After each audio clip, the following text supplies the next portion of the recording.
आइए बच्चों, स्टार्टिंग डालिए आप लोग कंप्रेसिबिलिटी फैक्टर Z.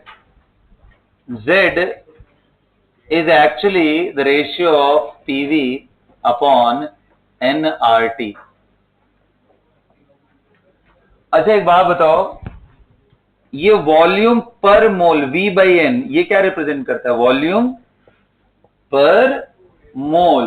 तो क्या मैं इसको मोलर वॉल्यूम लिख सकता हूं? Vm मतलब मोलर वॉल्यूम. मोलर वॉल्यूम का मतलब volume occupied by 1 mole of the. सबको समझ में आ रहा है? ध्यान से सुनो बेटा, बिल्कुल बात नहीं ना, प्लीज ध्यान से सुनो. This is molar volume. Vm is the molar volume, volume occupied by 1 मोल. तो इसको ऐसे भी लिखा जा सकता है P into Vm upon RT. सबको समझ में आ गया? बोलो. अच्छा अब और थोड़ा ध्यान से सुनना, बहुत इंपॉर्टेंट है ना, इसको ध्यान से सुनेंगे.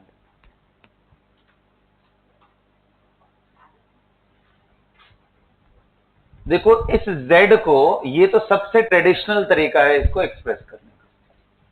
और एक तरीका समझाता हूं. Z की वैल्यू को आप रेशियो ऑफ प्रेशर भी कर सकते हो, P real to P ideal. This also gives the Z provided what? Constant volume and temperature is there. Ratio of the real gas pressure to the ideal gas pressure will give you the value of Z provided volume and temperature are constant. Of course understood है कि same number. अब कहोगे ये कैसे आ गया? आओ समझते हैं. बताओ, अगर सेम नंबर ऑफ मोल है, सेम नंबर ऑफ मोल है और वॉल्यूम सेम है. किसका सेम है? गैसेस का. तो कितने लोग कह रहे हैं वो P इंटू Vm उसको ऊपर वैसे ही रहने देते क्योंकि ये तो रियल गैस का था ना. Z की वैल्यू को मैंने क्या लिखा है? Pressure into volume molar real.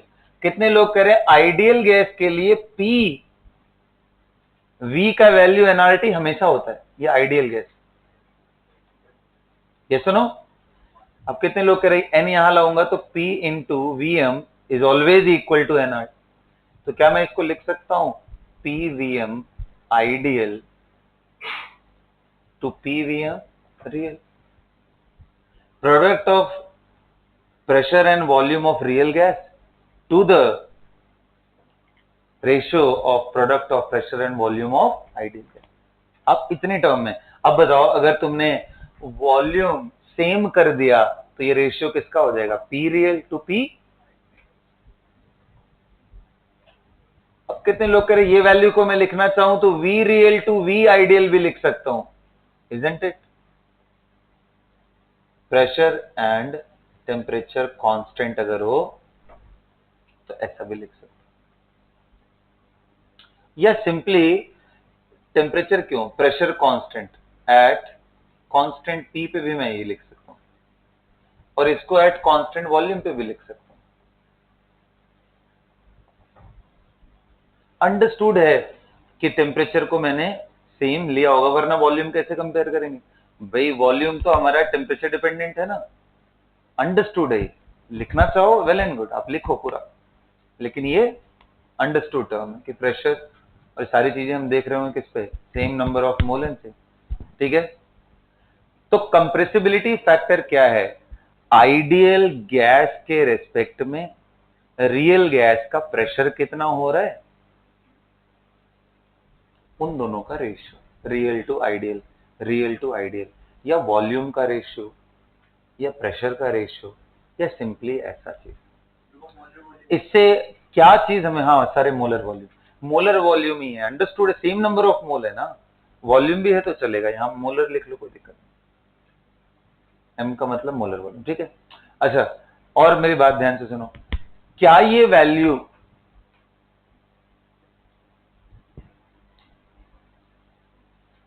Real gas के लिए लेस देन 1 भी हो सकती है क्या? अब बताओ, यहां से सोच के देखते हैं. लेस देन 1 कब होगा? ये z की वैल्यू लेस देन 1, यानी ये रेशियो लेस देन 1 हो जाए, मतलब डिनोमिनेटर बड़ा हो जाए, न्यूमरेटर, समझ रहे हो? z की वैल्यू लेस देन 1 होने का मतलब कि आइडियल गैस का वॉल्यूम ज्यादा पड़ जाए रियल गैस के वॉल्यूम। अब इसको हम थोड़ा फोर्सेस के टर्म में समझते हैं, क्योंकि ये क्वेश्चन ऐसे ही पूछा जाता है। आइडियल गैस में कोई अट्रैक्शन रिपल्शन होता है क्या? नहीं, क्योंकि वहां पे हम फोर्स क्या मानते हैं? तो इसमें अट्रैक्शन रिपल्शन नहीं हो रहा है, तो जो भी वॉल्यूम आ रहा है एक रेफरेंस वॉल्यूम आ रहा है। मान लो 10 लीटर है, तो ये तो 10 लीटर है, अगर लेस देन 1 करना है तो ये 10 से कम होना चाहिए। वॉल्यूम कम कब हो सकता है? जब मॉलिक्यूल्स में अट्रैक्टिव फोर्सेस डोमिनेट कर रहे हो या रिपल्सिव फोर्सेस, क्योंकि अट्रैक्ट करेंगे तो कम वॉल्यूम है। Z less than 1 signifies attractive forces are dominant in the real gases. Z greater than 1 क्या सिग्निफाई करता है? क्योंकि आइडियल में तो रिपल्शन अट्रैक्शन कुछ नहीं होता है। अब ये अगर 10 लीटर है तो ऊपर न्यूमरेटर में रियल गैस का 10 से ज्यादा लीटर होना चाहिए, और 10 से ज्यादा लीटर कब हो सकता है? रिपेल हो रहे हैं तभी तो, क्योंकि आइडियल में ना अट्रैक्शन होता है ना, समझ में है? तो यहां से नोट करके लिखो, नोट Z less than 1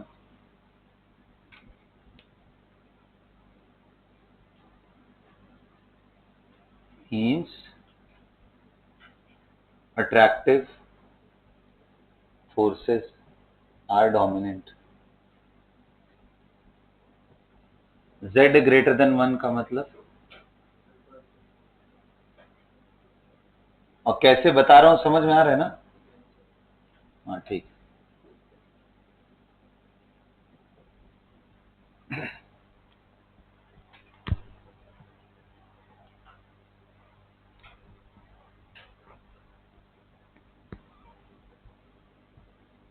ध्यान रखना, वैल्यू लेस देन 1 का मतलब इनमें से कोई भी एक चीज लेकर के समझ ले। वैसे सबसे बढ़िया है वॉल्यूम से सीधा समझ में आता है, अट्रैक्शन से वॉल्यूम कम होता है, रिपल्शन से वॉल्यूम बढ़। किसका? रियल गैसेस, क्योंकि आइडियल में ना तो अट्रैक्शन होता है ना तो, ये बात लिखना है नोट करके, वरना बाद में भूल जाओगे, बाद में ये लगेगा ये कैसे लिख दिया मैंने।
प्यारे बच्चों,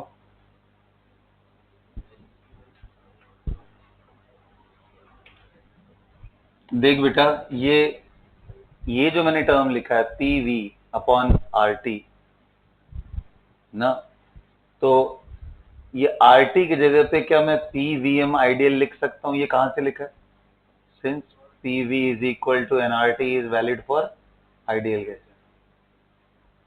अब यहीं से, यानी product of pressure and volume of real to product of pressure and volume of ideal, तो अगर वॉल्यूम कांस्टेंट कर देंगे तो रेशियो ऑफ प्रेशर आ जाएगा, ऊपर रियल नीचे आइडियल आ रहा है। तो ऐसे अगर मान ले तूने प्रेशर कांस्टेंट कर दिया तो ये आ जाएगा, यहां से डिराइव हुआ ये पीवीएम अपॉन आरटी को भी ऐसे लिख सकते हैं। ठीक है, गॉट इट? सभी को समझ में आ गया? ओके, अब आज दो कंडीशन समझते हैं, उस पर मैं लिखवा रहा हूं, ध्यान से समझना। At very low pressure how does Z varies with pressure. बहुत कम प्रेशर पे प्रेशर बढ़ाने पे जेड पे क्या इंपैक्ट आता है, और बहुत हाई प्रेशर पे प्रेशर बढ़ाने से जेड पे इंपैक्ट क्या आता है। ऐसे कॉमन सेंस लगाओ, हाई प्रेशर पे जेड की वैल्यू ग्रेटर देन 1 होगी, लेस देन 1 होगी। बहुत हाई प्रेशर किया है मतलब मॉलिक्यूल्स एकदम चिपक गए हैं, तो धक्का मारेंगे, जेड ग्रेटर देन 1। अरे बहुत हाई प्रेशर डाल दिया है तो रिपल्सिव फोर्सेस आ जाएंगे ना। देखो गेम ही खत्म है तुम्हारा, अब क्या कर सकते हैं, कुछ नहीं कर सकते हैं। अभी मैं समझा जब मैं जहां ध्यान ले आना चाह रहा हूं वहां छोड़ के बाकी दूसरी जगह भाग जाते। मैं कह रहा हूं कि जब तुम प्रेशर बहुत ज्यादा करोगे तो मॉलिक्यूल्स नजदीक आ जाएंगे, मॉलिक्यूल्स नजदीक आ जाएंगे तो रिपल्सिव फोर्सेस होगा या अट्रैक्टिव? रिपल्सिव। रिपल्सिव हुआ तो जेड क्या हो जाएगा? हाँ तो बस ऐसे ही सोचना है ना सारे प्रेशर वॉल्यूम टेम्परेचर कनेक्टेड होते हैं, दूसरी जगह चले गए तो गुम हो जाओगे। मैं समझा रहा हूँ, प्रेशर से तुम वॉल्यूम पे पहुंच गए। ठीक है, वॉल्यूम जब देख रहे हो तो यहाँ रेशियो है आइडियल टू रियल, ये कैसे पता कर पाओगे? ये सिर्फ अट्रैक्शन एंड रिपल्शन से पता। ठीक है, एंड बहुत लो प्रेशर हुआ तो मॉलिक्यूल्स बहुत दूर दूर हैं, बहुत दूर दूर हैं तो उनमें रिपल्शन नहीं होगा बल्कि एक दूसरे को अट्रैक्ट करेंगे, अट्रैक्शन बहुत वीक है। और उसमें भी बहुत ही ज्यादा दूर कर दिए तो वो भी फोर्स गायब, डिस्टेंस इतना बढ़ गया कि फोर्स टेंडिंग टू जीरो हो गया। इसलिए बोलते हैं ideal gas behaviour can be shown by real gases at very low pressure and high temperature. That's the condition for what? Real gases to behave as, मतलब फोर्स कम कर दो and volume इतना बढ़ा दो कि उनके पार्टिकल का साइज का कोई इंपैक्ट ना पड़े, तो वो इक्वेशन वही होल्ड करेंगे जो आइडियल करता है, यानी PV is equal to NRT. आपने अट्रैक्शन रिपल्शन से भी दूर कर दिया एंड जो स्मॉल वॉल्यूम आ भी रहा था स्मॉल वी उसको भी निग्लिजिबल बना दिया, तो वो सिर्फ इक्वेशन क्या हो जाएगा? PV is equal to, so real gases behave as ideal gas at low pressure and high। लिखो ये बात, real gases behaves as ideal gas at low pressure and high temperature, at low pressure and high temperature। सभी को समझ में आ गया? आइए अब देखते हैं वेरिएशन ऑफ जेड, हेडिंग डालो, variation of compressibility factor Z, variation of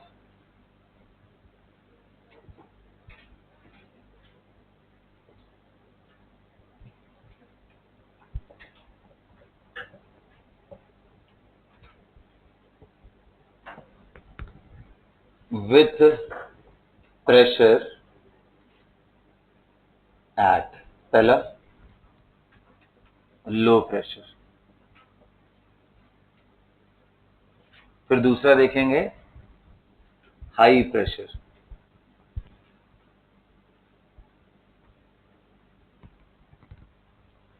तो जो देखो फाइनल आने वाला है ना वो मैं पहले ही लिख दे रहा हूं, जो z की वैल्यू आती है वो आता है 1 माइनस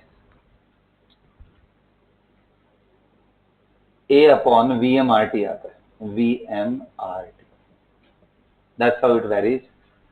यहां आता है z की value 1 plus P into B upon RT।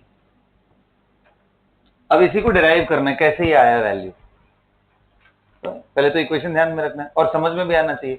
Low pressure में अट्रैक्शन होगा इसलिए 1 से कम वैल्यू आ रहा है, 1 में से कुछ घटा रहे हैं, और हाई प्रेशर पे रिपल्शन होगा तो z की वैल्यू 1 से बड़ी होनी चाहिए, तो 1 प्लस है पीवी बाई आरटी। अब देखते कैसे हो रहा है, यही समझना है। ठीक है, लो एंड हाई, तो देखो ध्यान से सुनो भाई, कैसे इसी को डिराइव करते, डेरिवेशन। हाँ, Vm इज मोलर वॉल्यूम, यार एक बार बता दिया बार बार। Vm is the molar volume. Derivation देखो, ये बताओ हमारे पास क्या था, let us start with the real gas equation, P plus A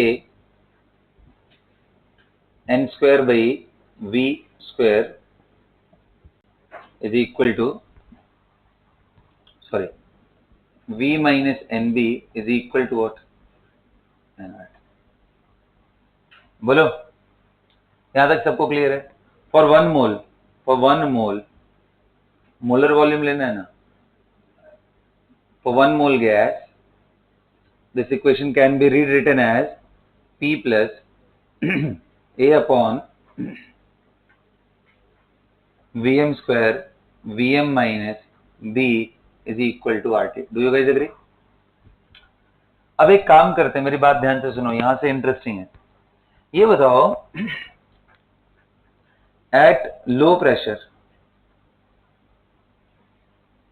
pressure पे कितने लोग कह रहे हैं B वैल्यू टेंडिंग टू 0 हो जाएगा? कितने लोगों की बात समझ में आ रही? जब प्रेशर बहुत कम है इसका मतलब वॉल्यूम बहुत, यार तभी ना, अगर बहुत ज्यादा वॉल्यूम कर लोगे तो गैसेस पार्टिकल्स के वॉल्यूम का कोई सेंस रह जाएगा क्या? इतने बड़े वॉल्यूम में जो गैसेस पार्टिकल है उनका वॉल्यूम नेग्लिजिबल हो जाएगा। तो ये गैसेस पार्टिकल का वॉल्यूम ही तो है। बी क्या रिप्रेजेंट करता है? Volume of the collective molecules of gases if they are put together. यही है ना क्वालिटेटिव रिप्रेजेंटेशन, यस और नो? तो इसका मतलब at low pressure B will become 0 because molar volume is very high, tending to 0 with respect to this, insignificant है इसके respect में, इसलिए मैं इसको गायब कर दूंगा। किसी बड़े वैल्यू में से, बहुत बड़े वैल्यू में से छोटी वैल्यू को जोड़ने घटाने से कोई फर्क, तो बस यही है। बी टेंडिंग टू 0 से ज्यादा बेटर है Vm, क्योंकि ये थोड़ा ज्यादा सिग्निफिकेंट है, is approximately equal to Vm। अब ये क्लियर हो रहा है? ये ज्यादा क्लियर स्टेटमेंट, क्योंकि आपके दिमाग में आएगा सिर्फ बी वैल्यू तो हमेशा फिक्स्ड वैल्यू होता है, उसका वॉल्यूम से क्या लेना देना। तो basically I have to neglect this, मतलब रिपल्सिव फोर्सेस नहीं है तो ये टर्म इतना हो जाएगा, यानी B is negligible.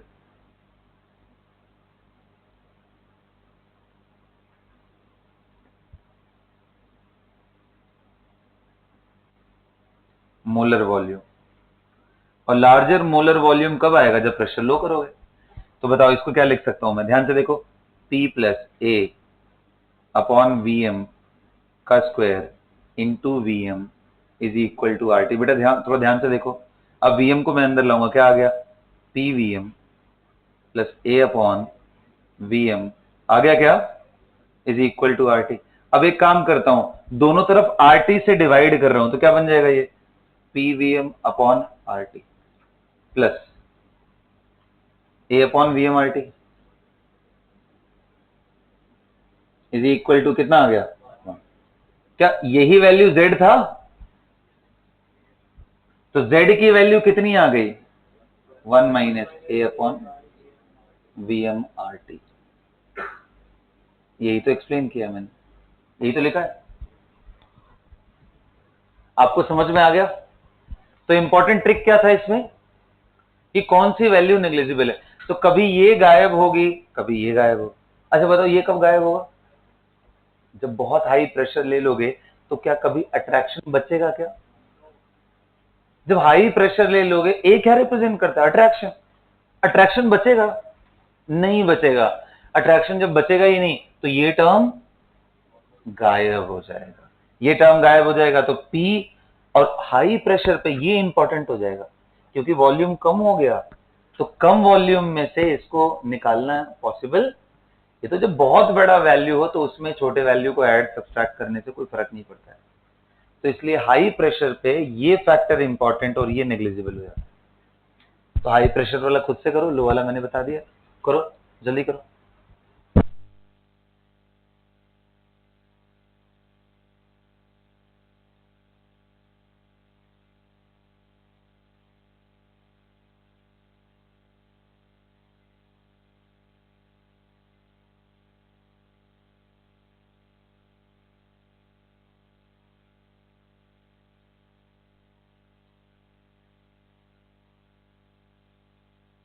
Low low pressure वाला आपको समझ आ गया हो तो हाई करना।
कर लिया बेटा आप लोगों ने?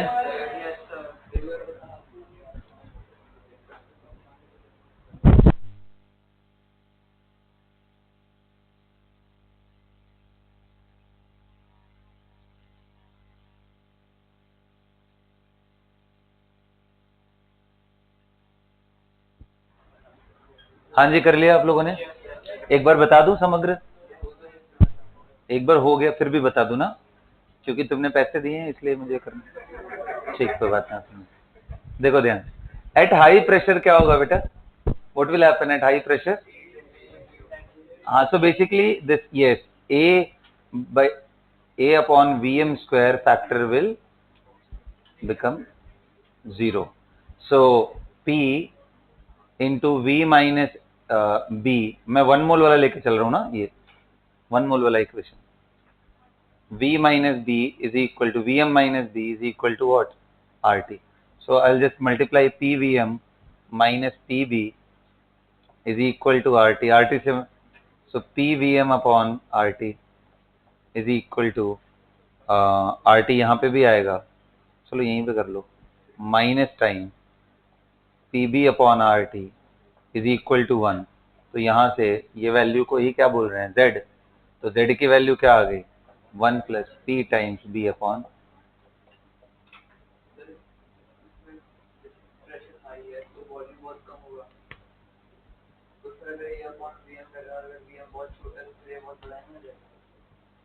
ए कौन सा, अच्छा तुम वैसी बात, मैं तो कह रहा था ए ही खत्म हो जाता है। अरे जब बहुत हाई प्रेशर है मतलब मॉलिक्यूल्स एक दूसरे से चिपक गए हैं, और जब चिपक गए हैं तो अट्रैक्शन अब कहां रह गया, बल्कि एक दूसरे को रिपेल कर रहे हैं। तो रिपेल कर रहे हैं तो ए वैल्यू 0 हो गई ना। ए किसको रिप्रेजेंट करता है, अट्रैक्टिव, अट्रैक्टिव फोर्सेस है क्या, इसलिए खत्म हो गया। वीएम बोले से, अरे यार फिर मैं वही बोल रहा हूं कि ए की वैल्यू ही टेंडिंग टू 0 हो गई। हाँ बिल्कुल, इसलिए गड़बड़ हो गया। क्या सभी को समझ में आ गया ये बात? तो अब Z ग्रेटर देन 1, तो यानी हमें दो एक्सट्रीम केसेस मिल गए, लो प्रेशर पे Z की वैल्यू लेस देन 1 और हाई प्रेशर पे Z की वैल्यू। तो इससे हम ग्राफ बनाते हैं, variation of Z with pressure, P के साथ कैसे वेरी करना है। एक बात बताओ, इस पूरे इक्वेशन को देखो, low pressure and high pressure दोनों में, ये बताओ इसमें जैसे प्रेशर बढ़ाओगे, if P is increased what will happen, Z will increase. ये सुनो, यहां बताओ अगर प्रेशर इंक्रीज करूंगा तो क्या होगा, इस जगह पे P increases then molar volume decreases and Vm decrease करेगा तो ये वैल्यू इंक्रीज कर जाएगी पूरी, डिनोमिनेटर अगर कम करोगे तो, और 1 माइनस में ज्यादा वैल्यू करोगे तो वो वैल्यू और कम हो जाएगी, तो यानी Z value decreases. Did you understand this? कहने का मतलब कि अगर आप ऐसा कर रहे हो Z वर्सेस प्रेशर, और अगर ये 1 वाली लाइन है, ये Z इज इक्वल टू 1 वाली लाइन है, अब यहां पे समझना थोड़ा ध्यान से ना, अगर मैं बोल दूं प्रेशर टेंडिंग टू 0 है, तो जब प्रेशर टेंडिंग टू 0 तो Vm will tend to infinite और some value upon infinite will tend to 0। इसका मतलब उस समय Z की वैल्यू कितनी होगी, 1। तो at very low pressure, extremely low pressure, मतलब 0 के पास ये वैल्यू यहां से शुरू होता है और फिर धीरे धीरे नीचे जाता है, नीचे जाता है, नीचे जाता है, डिक्रीज कर रहा है। और फिर हमें पता चल रहा है कि हाई प्रेशर पे तो यार बहुत स्ट्रेट लाइन जैसा होगा, नहीं हाई प्रेशर पे कैसा होगा, स्ट्रेट लाइन। ये वाला कौन सा रीजन है, जब Z की वैल्यू क्या है, 1 प्लस PB अपॉन RT। देखो प्रेशर के साथ लीनियर वेरिएशन है, y equal to mx plus c type में, और लो वाले में ऐसा है। तो अगर मैं इन डॉट्स को कनेक्ट करूं, क्योंकि ग्राफ तो कंटिन्यूस है, का मतलब कि ये कुछ ना कुछ ऐसा, तो हाई प्रेशर जोन में ये स्ट्रेट लाइन होंगे, इसके बाद ये नीचे कर्व होगा, तो कहीं ना कहीं यहां मिनिमा आया होगा जो भी वैल्यू। इसके बाद देखो ये कंटिन्यूस ही बनाना बेटा, स्ट्रेट लाइन थोड़ा ढंग से बना लेना, मतलब अगर मैं रीड्रॉ करूं तो ऐसा है, Z एंड P नीचे आ रहा है 1 पे जाने के बाद, 1 पे जाने के बाद फिर स्ट्रेट लाइन हो जाता है, ये Z इज इक्वल टू ऐसा ग्राफ आ रहा है, बिल्कुल जैसे तुम टिक मार्क करते हो ना, स्टाइलिश टिक मार्क थोड़ा करना, ऐसा ग्राफ आता है। This is the graph of compressibility factor with pressure. ये लो प्रेशर वाले हैं, ये Z लेस देन 1 है, और ये Z ग्रेटर देन, ये रिपल्सिव जोन है, ये अट्रैक्टिव। Z कितनी बार 1 हुआ है, 2 बार, एक बहुत लो प्रेशर पे, एक बीच में कहीं।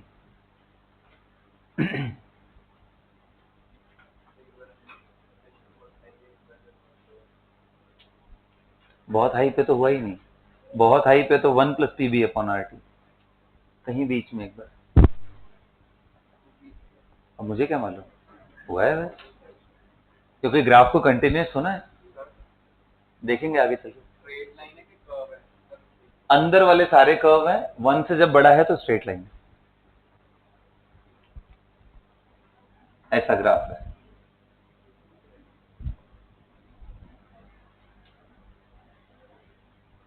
ठीक है, ये स्ट्रेट लाइन, ये स्ट्रेट लाइन है, ये जो ऊपर बनाया है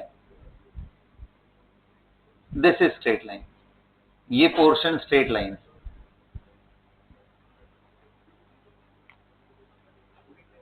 लिख लो वो स्ट्रेट लाइन। लिख लिया प्यारे बच्चों, किसका कंपैरिजन था? Compressibility factor variation at low pressure and high pressure and the graph of it.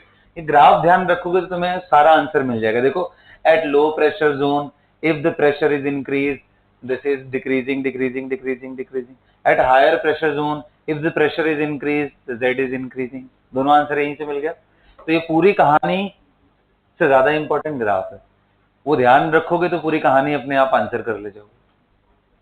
अब मिटा रहा हूं सारा चीज ना, मिटा दो, बोल दो। ठीक।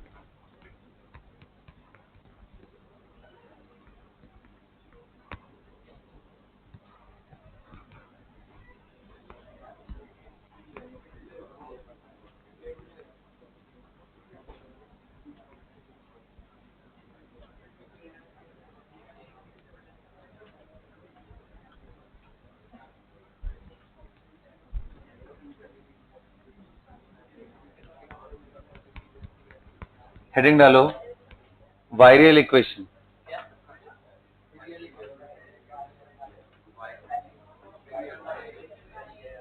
यार मत करो यार तुम लोग के, वायरियल इक्वेशन बेटा, VIRIAL, वायरियल इक्वेशन।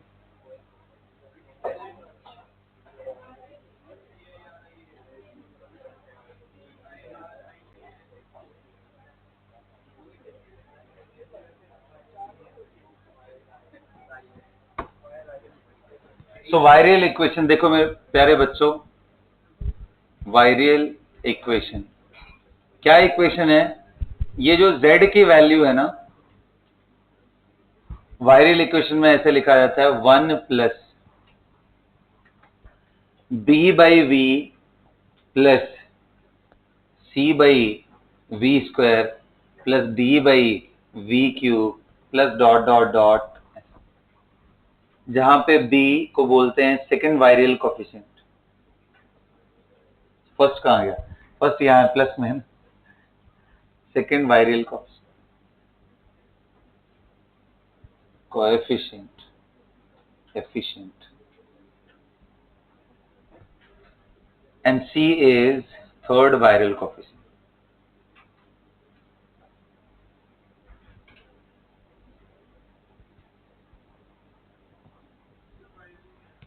वायर पहला कौन सा है? फर्स्ट। फर्स्ट यहाँ पे कुछ नहीं है, 1 है, सेकंड B है। ये इसको ऐसे बोलते हैं, ये इक्वेशन ऐसा है। जैसे देखो, आपको मैंने अभी तक समझाया था कि रियल गैस इक्वेशन, कोई ऐसा सिंगल इक्वेशन नहीं है जो कि रियल गैस बिहेवियर को बता पाए।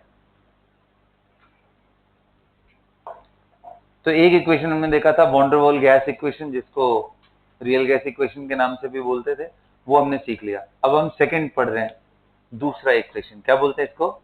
वीरियल या वायरियल, जो भी बोल रहे हैं, वीरियल। हाँ जी।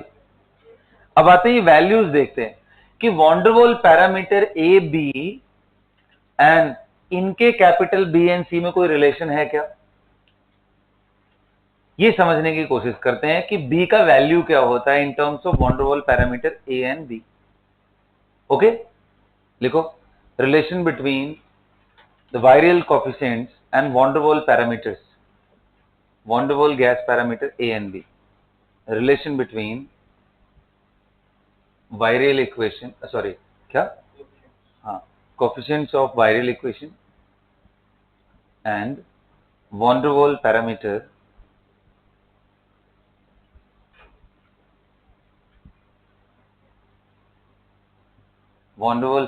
कौन सा पैरामीटर? तो आ जाओ, इसका मतलब कहीं ना कहीं वहां से डिराइव हो रहा होगा कुछ ना कुछ किसी कंडीशन पे, तभी तो, वरना कैसे बता पाएंगे? बताओ, van der Waal 1 मोल के लिए कितना था? P plus A upon Vm square into Vm minus B is equal to what? सभी को समझ में आ रहा है? बोलो। अब एक काम करता हूं मैं, ये वॉल्यूम को कॉमन लेके यहां दे देता हूं, कोई दिक्कत क्या?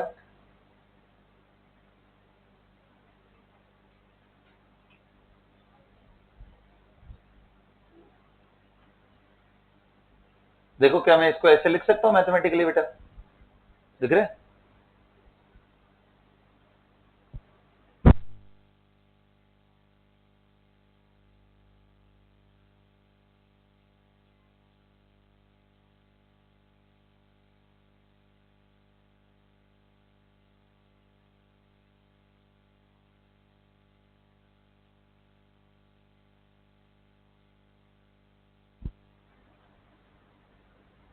क्या वॉल्यूम को मैं इधर निकाल के ऐसे लिख सकता हूं या नहीं लिख सकता हूं? जल्दी बोलो। हो सकता है। अच्छा, आरटी को मैं डिवाइड करना चाहता हूं, P V M plus A upon V M whole divided by RT. देखना, ये प्रोडक्ट में है तो मैं एक ही जगह लेके जा सकता हूं। क्या समझ में आया? ये बना गया। आरटी से डिवाइड करना, क्या बनेगा ये? P V M upon RT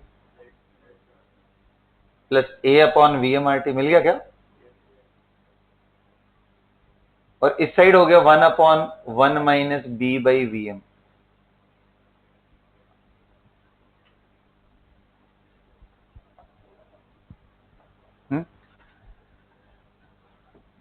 कितने लोग ये बात समझते हैं कि 1 अपॉन 1 माइनस एक्स की वैल्यू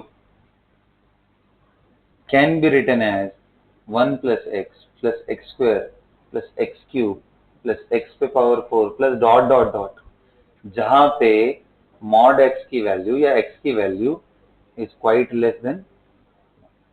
कितने लोग ये बात समझते हैं? अरे ये ज्योमेट्रिकल प्रोग्रेशन है यार, इसका सम निकालना आता है तुम लोग को?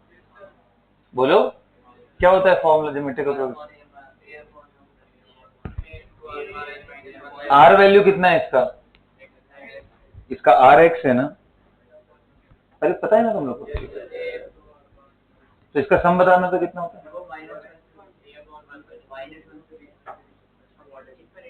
लिखा तो है मॉड एक्स यार। बता, ये कितना, यही वैल्यू आता है ना? ठीक है, फिर तो एंजॉय, कोई टेंशन नहीं। अब कितने लोग कह रहे हैं यही प्रूव करना है कि ये लेस देन 1 होगा? क्या आपको दिख रहा है ये लेस देन 1 है? कितने लोग को दिख रहा है कि this value is certainly less than 1? क्योंकि small b is the molar volume of the gaseous particles. उनको जब हम चिपका के रखते हैं उसका वॉल्यूम तो बहुत छोटा होगा एज कंपेयर टू जो गैस कंटेनर का जो वॉल्यूम है उससे तो ये बहुत छोटा है ना। तो b बाई वी एम, तो since b by V M is less than 1, so we can express this as this. तो अब यहां से क्या कहानी लिख सकते हैं? ये वैल्यू क्या है? z। तो z plus a upon V M R T is equal to 1 plus b by V M plus B square by V M square plus B cube by V M cube and plus dot dot dot. क्या सबको समझ में आ रहा है? अब बता, volume इधर भी है, वॉल्यूम इधर, पावर 1 है, पावर 1 क्या एक तरफ कर ले? तो z की वैल्यू क्या हो गई? 1 प्लस, यहां b में कॉमन ले रहा हूं, सॉरी b कॉमन नहीं ले सकता, v कॉमन ले रहा हूं, 1 बाई वी कॉमन ले रहा हूं इंटू, क्या बचेगा बताना? b minus a upon R T. क्या सबको दिख रहा है? एंड प्लस, अब इसके ये तो वैल्यू यही रहने वाली है, V M square plus B cube upon V M plus dot dot dot. क्या आपको दिख गया वैल्यू क्या है? बी की वैल्यू कितनी? सेकेंड वायरल कोफिशिएंट की वैल्यू कितनी? बी माइनस ए अपॉन आर टी। क्या सबको दिखा क्या? बोलो भाई, अरे बोलो यार। सी की वैल्यू दिख गई? सी की वैल्यू बताओ। 20। डी की वैल्यू उसके आगे वाले आसान है, एग्जाम में यही दोनों क्वेश्चन आते हैं, बी बताओ और सी बताओ, बस आगे पूछते ही नहीं क्योंकि उसके बाद अंडरस्टूड आया समझ में। तो ये रिलेशन है। नेचुरली अगर कोई पूछे वायरियल इक्वेशन कब वैलिड है, जब मोलर वॉल्यूम डिसेंट इनफ हो, ज्यादा हो, मतलब बहुत हाई प्रेशर पे गड़बड़ हो जाएगा ये। ठीक, नोट कर लो इसको, अच्छे से एक्सप्लेन कर लो।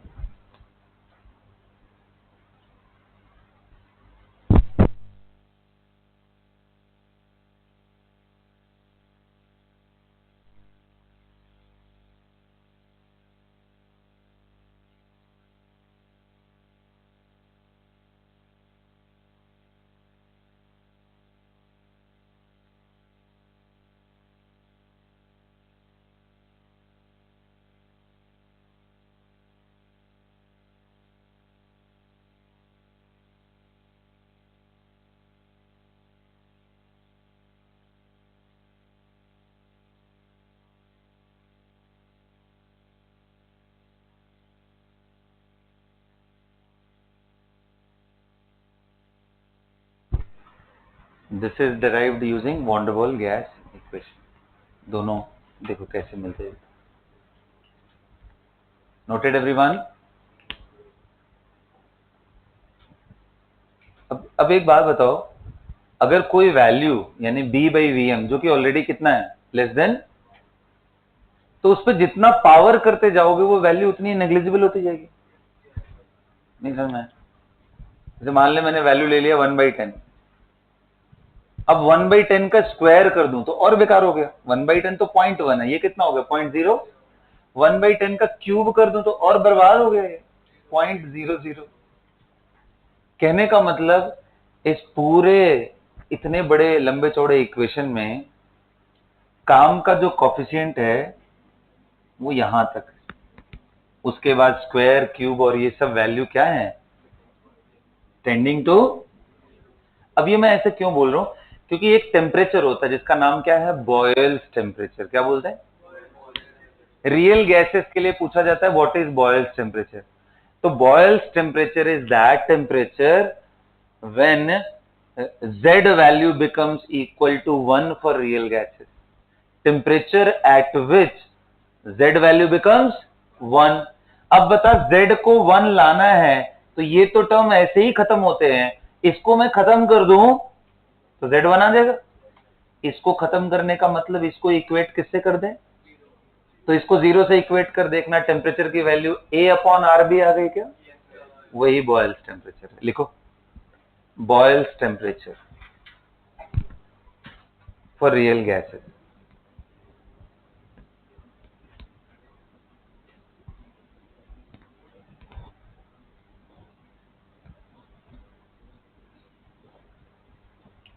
Boyle's temperature for real gases। लिखो Boyle's temperature is that temperature when Z becomes 1।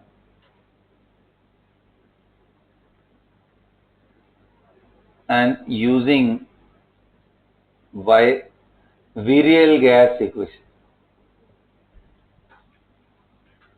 Z की वैल्यू क्या थी, 1 प्लस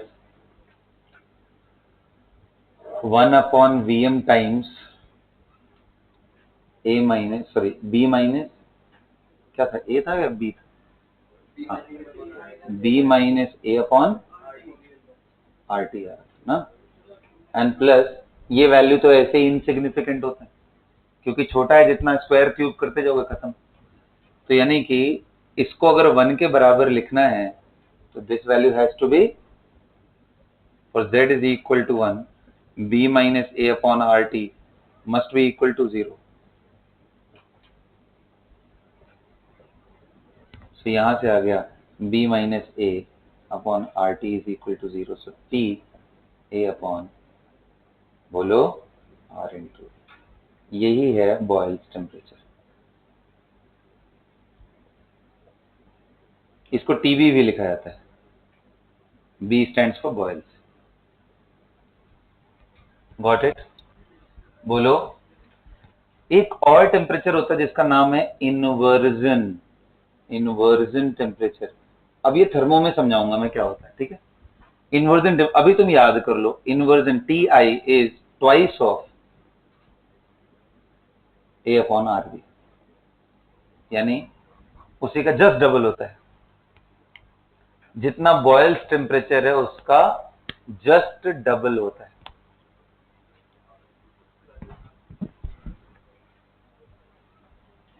और एक टेम्परेचर होता है जिसका नाम है क्रिटिकल टेम्परेचर, क्रिटिकल। ये एंड्रयूज आइसोथर्म में समझ में आएगा टेम्परेचर। इसकी वैल्यू होती है TC 8 times a upon 27, 8/27 times of Boyle's temperature, 8a upon 27 RB, 8 upon 27, 8 is the cube of and 27 is the square of cube, sorry my bad, okay, so ये 2/3 का power 3 है बेसिकली ना, so 8/27 a upon RB. समझ में आया सबको? बोलो। एकदम क्लियर है? कोई दिक्कत नहीं है? हेडिंग डालो एंड्रयूज आइसोथर्म।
अब अच्छा ठीक है, लिख लिया सबने? हेडिंग डालो एंड्रयूज आइसोथर्म।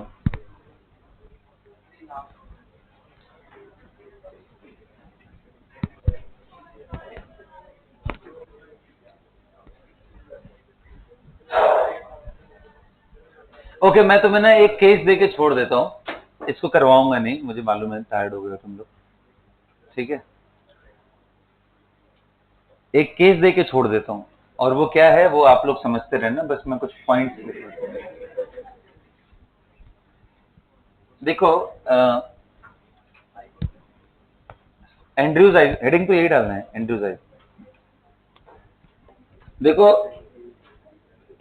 एक साइंटिस्ट है जिन्होंने ना प्रेशर एंड वॉल्यूम, प्रेशर का वेरिएशन चेक किया रियल गैस को लेके टेम्परेचर फिक्स करके। टी उन्होंने फिक्स कर दिया और यहां पे मोल भी फिक्स कर दिया,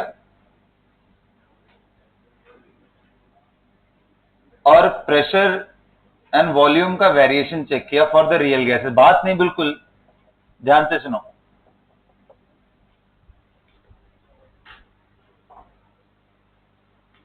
तो आपको मालूम है जैसे जैसे प्रेशर बढ़ाएंगे वॉल्यूम क्या होना चाहिए?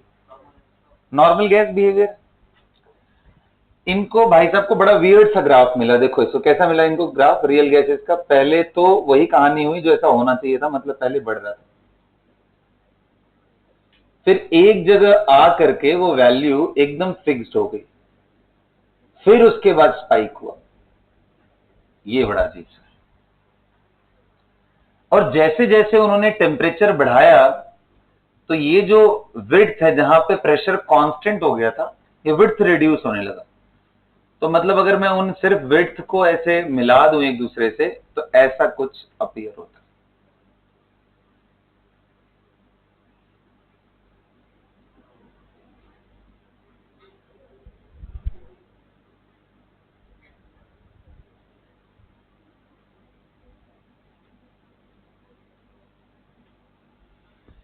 लेकिन एक पर्टिकुलर टेम्परेचर ऐसा है जिसपे टच करके ग्राफ ऐसे निकल जाता है। इसी टेम्परेचर को ही आज आपको लिखवाया, यही TC critical temperature. 80/27 RB is the critical temperature. And इसके ऊपर अगर करते हैं तो नॉर्मल रेक्टेंगुलर हाइपरबोला मिलता है, जैसा मिलना चाहिए। मतलब अगर ये T1 है, ये T2 है, ये T3 है, ये TC है, ये T4 या 5 लिख लेते हैं, इसको T5। तो ये जो मैंने रिलेशन दिया है, T1 से बड़ा T2, उससे बड़ा T3, उससे बड़ा कौन सा TC, उससे बड़ा T4 एंड फिर T5, ये क्रिटिकल टेम्परेचर है। अब आप इसी बिहेवियर को ये समझना है कि भाई यहां ऐसा क्या हो गया कि प्रेशर कांस्टेंट हो गया, क्योंकि वॉल्यूम घटाने पे धीरे धीरे प्रेशर तो बढ़ना चाहिए। ये क्या अलग सा कुछ कहानी हो गया जो, और इसके बाद क्या है आप गेस करो यहां पे क्या हो रहा होगा, कोई आइडिया, कुछ सोचो। क्योंकि जैसे जैसे आप प्रेशर बढ़ाओगे, सॉरी वॉल्यूम कम करोगे, प्रेशर तो बढ़ना चाहिए नेचुरली। तो हमें इक्वेशन अगर हम लगाएं, चलो आइडियल गैस तो वैलिड नहीं है, बट फिर भी एक रफली अगर ट्राई करना हो तो हम ऐसे सोच सकते हैं nRT/V।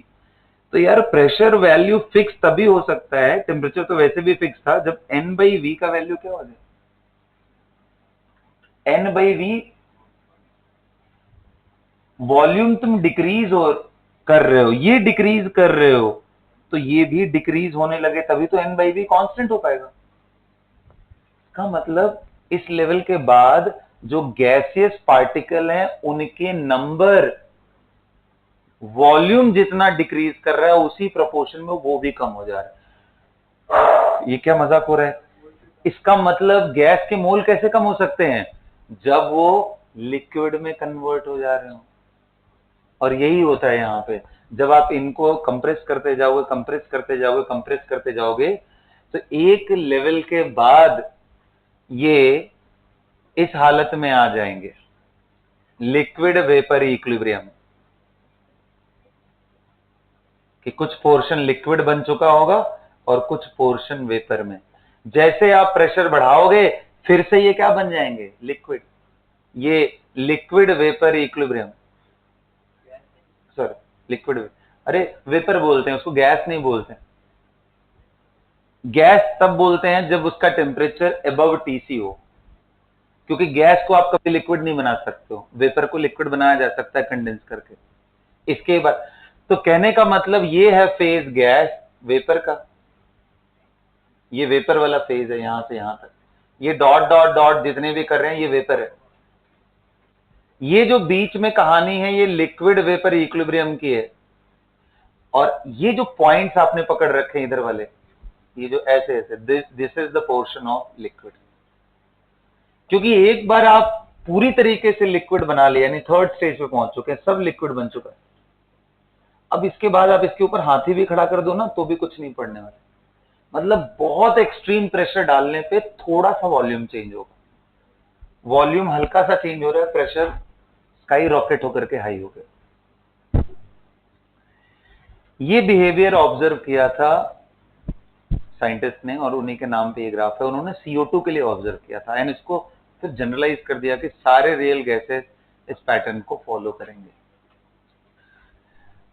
तो यहां तक लिक्विड है बेटा, इसके बाद सिर्फ गैस है। ये अगर मैं इसको क्या बोल दूं, डॉट डॉट डॉट डॉट, यहां डॉट नहीं, ये डॉट लगे यार, इसको ऐसा dot and circle, dot and circle. ये सारे फेजेस कौन से वाले हैं, ये गैस के, इनको गैस बोल सकते हैं।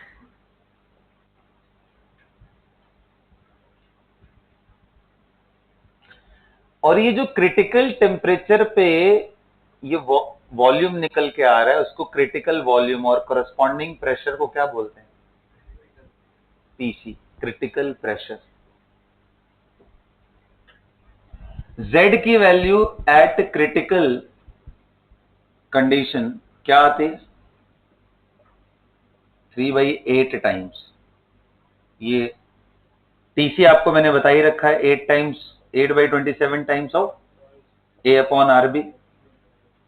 बोलो Vc की वैल्यू जब निकालते हैं तो वो होता है 3 टाइम्स ऑफ B, और B की वैल्यू होती है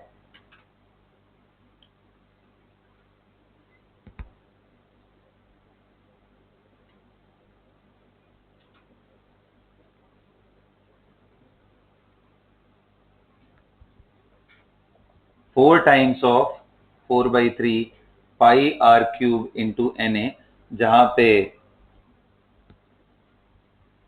r is the radius of the spherical gaseous molecule, Na Avogadro number है। ये नोट कर लेना सभी लोग, Tc Vc। अब आप बताओ, Vc पता हो, Tc पता हो, तो Z की वैल्यू निकाल, आपको पता हो तो Z की value Pc Vc upon R Tc। क्या इससे Pc नहीं निकाल सकते हो? ये वैल्यू आपको पता है, Vc पता है, Tc पता है, तो Pc निकल जाएगा। तो तीनों कंडीशन निकाल लेना। And with this we are done with the Andrews isotherm and the real gases. इसको नोट कर लो, इसको समझाएंगे सेकंड फेज में, अभी तुम लोग को पता भी नहीं चलेगा क्या है। मतलब ऐसा मानते हैं कि गैसेस क्या है, स्फीयर। गैसेस को क्या मान रहे हैं? जिसका रेडियस r है तो उसका वॉल्यूम है, गैसियस मॉलिक्यूल्स। ठीक है, हाँ बेटा बोलना।